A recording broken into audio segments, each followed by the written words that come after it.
Opa, fala aí. Para aqueles que já me conhecem, sejam bem-vindos a mais um vídeo. Para aqueles que não me conhecem, prazer.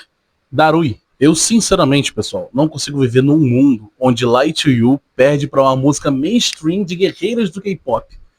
Então, eu tô só a personificação do Tártaro. E não vou gravar um vídeo do Oscar como eu tinha prometido. E como eu preciso de algo para destilar o meu ódio, eu decidi iniciar um novo quadro aqui no meu canal, que são os filmes de Schrödinger. Eu não sei pronunciar, me desculpe. Eu sempre vou pronunciar errado, mesmo vendo a pronúncia. Então, fiquem agraciados comigo todo o vídeo errando essa merda. O que é esse meu novo quadro? Basicamente, eu vou trazer aqui para vocês resumos de filmes que eu assisti, que eu considero filmes ruins, mas que eu também gosto desses filmes. Que são filmes legais, são filmes assistíveis, né? Dá para você desligar seu cérebro e assistir. Tirando isso. Isso é inassistível. Não recomendo você perder seu tempo. Prefiro que você coma terra, coma larva, do que você assista Jovens Bruxas 2. E eu tava com esse quadro planejado já tem um tempo, tem uns 2 meses, só que eu não planejava começar ele com Pânico 7. Eu planejava começar com Jason X. Até porque eu nem queria assistir Pânico 7. Eu fui coagido a assistir esse filme. E assisti ele. E aí eu fiquei incomodado. E aí assisti de novo, e aí eu falei, não, então ele vai entrar na categoria de filmes de Schrödinger, filmes que são ruins, mas que são bons. Porque, a princípio, eu tinha achado ele ruim. Mas depois da segunda vez assistindo, eu falei, tem que dar. Mas é claro, se ele tá aqui é porque eu vou reclamar dele e vou resumir ele mal e porcamente. Então é claro, fique sabendo que vão ter spoilers do filme. Eu vou estar resumindo o filme aqui rushadamente só pra poder reclamar dele e falar por que eu acho ele ruim, mas também por que eu acho ele bom. Então, fique assim, se você assistiu esse vídeo aqui, você tá ciente que eu vou falar do filme, eu vou contar das coisas do filme, e você não vai dar de maluco depois de falar, cara, deu spoiler, não sei o que, dei spoiler mesmo. Se não quiser, dá dislike aí e vai embora. Antes de eu começar a resumir o filme, eu gostaria de elogiar a única coisa que eu achei interessantíssima no filme, que são as mortes. Basicamente, filmes de terror, principalmente os filmes de slash, tem que inovar nas mortes. Não pode ser a mesma coisa de todo filme. E isso esse filme faz muito bem. Eu achei as mortes interessantes pra caramba. Principalmente a primeira. A primeira não, a segunda, no caso, né? Que é a mulher caindo do lustre em cima da faca. Cara, aquela morte ali foi genial. Bom, mas agora acabou o elogio. Vamos começar a reclamar do filme. Bom, o filme começa daquele jeito padrão, né? Personagens insignificantes que só vão servir para ser as mortes iniciais. E é aquele padrão. É previsível. Desde que começa o filme, você já vê que o bonecão do Ghostface vai ser trocado pelo Ghostface real. Isso fica bem nítido, porque eles dão um foco no boneco. Se você não percebeu que a morte é a vida ali, você é burro. E como eu falei, a única coisa que salva esse começo é a morte. Eu achei interessante pra caramba como aconteceu. Mas esse começo, de fato, não é relevante. Simplesmente não é relevante porque não superou o Pânico 4. Pra mim, a melhor introdução de Pânico ainda é o Pânico 4. Pode discordar à vontade se você quiser, mas pra mim é Pânico 4. A primeira é icônica? É. Mas a melhor, pra mim, é o Pânico 4. Logo em seguida, a cena segue pra casa da Sidney, só que não é a Sidney que brilha. E sim, quem brilha ao contrário é a filha dela, a Tatum. Por que brilha ao contrário? Porque essa porca faz tudo, menos ser uma protagonista decente. Ela é a pior personagem desse filme. Se bobear, a pior personagem que eu já vi em um filme de terror. Tá pra nascer personagem mais chata e insuportável e que eu estava torcendo pra morrer do que essa personagem. E olha que eu já torci muito pra alguns personagens morrerem. Vilões, anti-heróis. Mas essa tá no meu topo da lista de tão insuportável que ela é. Mano, pega a visão. A mãe da menina, literalmente, sobreviveu a 5. Porque ela não participou do sexto filme. 5 atentados, 5 massacres, 5 tentativas de assassinato por serial killers doidos de cabeça. E um deles foi o próprio namorado dela. E, inclusive, os primeiros assassinatos viram filmes no próprio universo. Viram livros no próprio universo. E filmes esses que inspiram os outros assassinatos. Então tudo ali é real. E mesmo assim, a Tatum consegue ficar de birrinha com a mãe dela, porque a mãe dela não gosta de falar do passado dela e é super protetora com ela. Sendo que todas essas ondas de serial killers é real naquele universo e é incrivelmente famoso. Mas mesmo assim, ela quer dar de maluca. Sabe o que é isso? Roteiro preguiçoso. provavelmente feito por IA, querendo gerar um conflito totalmente artificial. Porque não tem motivo pra Tatum agir assim com a mãe dela. Ai, minha mãe não conta do massacre que foi super traumático na vida dela pra mim. Ela é uma péssima mãe, ela me protege muito. Ela não deixa meu namorado entrar no meu quarto pela janela de madrugada. Isso é um roteiro preguiçoso. Então você já começa o filme não tendo simpatia nenhuma por ela. Se você não assistiu os outros filmes e começa pelo 7, você até consegue engolir, como a minha amiga Michelle que assistiu o filme junto comigo.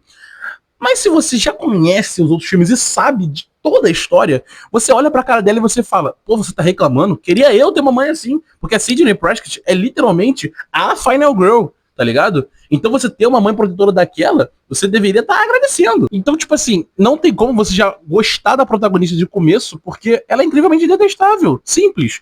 E é uma coisa que vai de contrapartida dos outros filmes, porque, querendo ou não, pelo menos no primeiro, o elenco era muito carismático. E você tinha motivos pra desconfiar de todos, assim como você tinha motivos pra gostar de todos, saca? E nesse aí você não tem nem motivo pra desconfiar dela, tirando um, mas eu vou falar daqui a pouco, e você também não tem motivo pra gostar dela. Todos os participantes dos outros filmes eram inteligentíssimos, porque Pânico é pra ser uma sátira aos filmes de terror da época. Então, eles manjavam dos clichês e eles falavam isso abertamente, eles zoavam isso. Então, eles não tinham uma noção. Mas essa garota é o estereótipo de garota burra. Aí tá, as próximas cenas é só Tatum e a mãe dela se bicando, vão apresentando os personagens do núcleo principal, que é o namorado esquisito, o garoto esquisito que gosta de true crime, a menina pretinha esquisita, que faz parte do técnico, e a loira burra. Aí tá, esses são, obviamente, os possíveis Ghostface, e o professor, que também é apresentado, e aí, do nada, pá, a problemática do filme, que é o Stu está vivo. Em menos de 30 minutos de filme já entregam um plot que seria muito legal se fosse jogado depois na sua cara. Mas não, em 30 minutos de filme, antes da primeira morte do elenco principal, o Stu já aparece provocando a Sidney. Sério, quem de fato acreditou que o Stu aparecendo dessa forma seria verdade? Sério. Tem tanta coisa pra reclamar disso que vocês não têm noção. O Stu está vivo seria um furo de roteiro gigantesco em todos os outros filmes, tanto que até o próprio filme brinca com isso, dizendo que, mas o Billy Loomis tinha uma filha escondida. O próprio filme zoa isso. Então, tipo, o mistério do Stu está ou não está vivo é quebrado pelo próprio filme. E se você acredita que ele pode ou não estar vivo, é burrice sua, porque não tem como um negócio desse acontecer. E se eles fizessem, ia ser justamente a maior preguiça que já existiu para fazer um filme. Então não, o mistério se o Stu está ou não está vivo não te prende no filme, até porque ele se mostra falho desde o início. Quer uma dica de como fazer o mistério do Stu ser mais interessante? Vamos lá. A gente sabe que o Ghostface sempre é alguém conhecido. E a gente sabe que aquele cara lá maluco do hospício vai lá, invade a casa da Sidney, eles enfrentam ele e matam ele, atropelado. E depois eles tiram a máscara e vê que não é uma pessoa que conhece eles. Imagina a quebra de expectativa dentro do cinema se a partir daquele momento eles tiram a máscara do Ghostface, vê que ninguém conhece o cara e o Stu liga pra Sidney e ameaça ela na frente de todo mundo. Aí sim eu poderia falar, nossa, me pegou. Mas você apresentando o Stu antes da primeira morte, você já tá dando indícios que não é real. Tá ligado? Porque nenhum Ghostface foi revelado dessa forma, antes de matar a primeira vítima. Então, isso seria um furo dentro do próprio universo, porque o universo não trabalha assim com os seus reais assassinos, né? Geralmente o assassino é alguém conhecido, é alguém do núcleo principal, que tá ali ativamente no filme, tá ali participando do filme. E isso eu vou reclamar daqui a pouco. Essa solução que eu dei é muito mais orgânica, porque simplesmente ela vai se construindo com o tempo. Ou não é um assassino que a gente conhece. Aí do nada, um assassino lá do primeiro filme volta. Olha que coisa, tipo, que te pegaria na cadeira de surpresa. Você ficaria com a pulga atrás da orelha, tá ligado? Porque realmente faz sentido. Mais do que do nada um morto que nunca deu indícios que não estava morto de fato, do nada reaparecer depois de anos e falar: oi, eu voltei. vou matar sua filha. Depois do primeiro atentado, a Tatum começa a se bicar com a mãe dela de novo, a mulher que sobreviveu a 5 tentativas de assassinato. E aí acontece a reunião do elenco para você desconfiar de todo mundo. E logo depois vem a invasão na casa da Sidney, onde eles matam o falso Ghostface. Aí que tá um erro brutal desse filme, que é apresentar 2 personagens que podem ser possíveis suspeitos, mas eles somem. Que é a mãe do menino esquisito que gosta de true crime e o professor. O professor aparece em 3 cenas e a mãe também. Ela aparece em 3 cenas, que é na escola, no começo do filme e depois da primeira morte. Depois disso, os 2 personagens somem. E aí eles vão pro hospital psiquiátrico onde o cara estava internado e, olha, eu vou narrar pra vocês verem o quão absurdo é isso. O quão preguiçoso é essa porra. Eu vou ler pra vocês, olha só. Elas saem do carro e misteriosamente, depois de 6 filmes, sem falar nada, depois de anos, a papelada da entrada do corpo do estudo necrotério se perdeu. Ela já sai no telefone do carro. Aí elas entram no hospital psiquiátrico e automaticamente elas já dão de cara com uma pessoa que conhece o Stu, que não é só um assassino qualquer. É um assassino que é basicamente uma celebridade naquele mundo, que é idolatrado por certos adolescentes e que tem uma franquia de filmes inspirado no próprio assassinato. Ou seja, o Stu não é qualquer pessoa.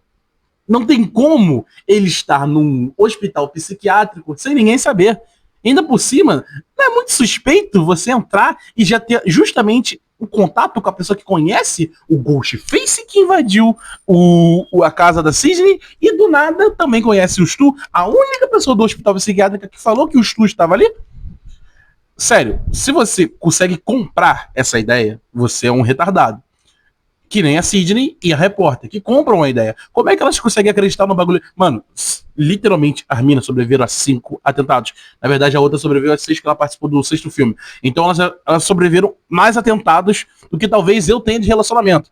E mesmo assim, elas não suspeitaram daquele médico. Nós sabemos que é mentira, mas a primeira vez que você assiste, você vai caindo que nem um porco, que nem elas. E se você fala da primeira vez que você assiste que o assassino é aquele doutor, você tá forçando muito a barra, tá ligado? Porque é a única cena que o doutor aparece. Depois disso, ele só vai aparecer lá no final, quando ele é revelado que ele realmente é o Ghostface. Mas da primeira vez que você assiste, não tem nenhuma dica. A única dica é se você sacar que é muito suspeito ele sair falando isso tudo. Mas como as próprias protagonistas caem nesse papo, você esquece. Porque elas seguem a investigação da forma que o cara falou. E elas começam a relevar como se tu realmente estivesse vivo. Porque depois não é mais duvidado que ele tá ou não tá vivo. Elas começam a tratar que é uma ameaça real. E o médico não é mais suspeito. Os suspeitos voltam a ser o elenco principal. E o elenco principal é reunido todo num bar por causa da filha. E foi a única cena que eu consegui duvidar da veracidade da filha. Porque ela sugere quebrar o toque de recolher. Ela fala: só dá um jeito no meu pai. E na cena seguinte aparece o Ghostface tentando matar o pai dela. E ali eu pensei, será que o filme vai ter coragem de fazer a filha ser a assassina? Seria genial. Por quê? Imagina quão seria o plot da filha que se acha menosprezada e vive na sombra da mãe, que é a Sidney Prescott, querendo chamar a atenção, fingindo ser o assassino do primeiro filme. No meu ver, seria um plot muito mais interessante. Eu já dei 2 ideias para esse filme, e são 2 ideias totalmente cuspidas, do nada, improvisadas, que é muito melhor do que esse roteiro de ChatGPT. Mas não, essa é a única cena em que aparece uma suspeita assim. Mas se essa cena não foi proposital, porque foi literalmente depois dela falar: precisamos dar um jeito no meu pai. Aí aparece o Ghostface matando o pai dela. Matando não, porque depois ele aparece vivo. Mas aparece. E se não foi proposital, se não foi pra tentar fazer ela parecer uma vítima, uma assassina, então é outro furo de roteiro, porque não faz sentido nenhum uma cena dessas aparecer justamente depois dessa frase. Num filme onde você tem que adivinhar quem é o assassino. Aí tá, o pessoal começa a brincar no bar sobre quem é o assassino e quem não é, começa a brincar com o clichê e tal. Essa parte é interessante. Mas aí depois é provado que foi perda de tempo, porque todos eles morrem. Aí a Sidney, percebendo que a filha dela tá em perigo, ela tenta entrar no carro e não consegue. E aí o que ela faz? Nossa, tomei um susto. É o Ghostface. Ao invés de ela tentar sei lá, quebrar o vidro ou pedir ajuda. Não, ela sai correndo em meio à rua de noite no toque de recolher com possíveis assassinos à solta para pegar a filha dela e ajudar a filha dela. Isso é o roteiro tentando criar tensão. Mas eu olhando um negócio desse, eu não consigo cair na real. A minha suspensão de descrença não consegue ver um negócio desse e falar, nossa, ela está realmente em perigo. Meu Deus do céu, cara. Você quer criar tensão? Você poderia colocar a CD Projekt dentro da cena e você criaria tensão. Agora fazer ela correr uma maratona só pra não chegar na cena, você tá de sacanagem. Aí todo mundo morre, a filha da Sidney fica sozinha, aí ela consegue atirar no Ghostface e a mãe dela fala, atira na cabeça. Ela fica olhando o Ghostface no chão, não atira, consegue ser desarmada, nocauteada e sequestrada. Ela atirou no Ghostface e não conseguiu matá-lo porque não atirou na cabeça o tempo suficiente. Era essa menina que, cenas atrás, tinha falado pra mãe dela que não queria ser uma fugitiva e sim queria ser uma lutadora. Na primeira oportunidade que ela tem de ser uma lutadora, ela faz merda. Ela era uma vítima, não uma lutadora. Eu quero ser uma lutadora.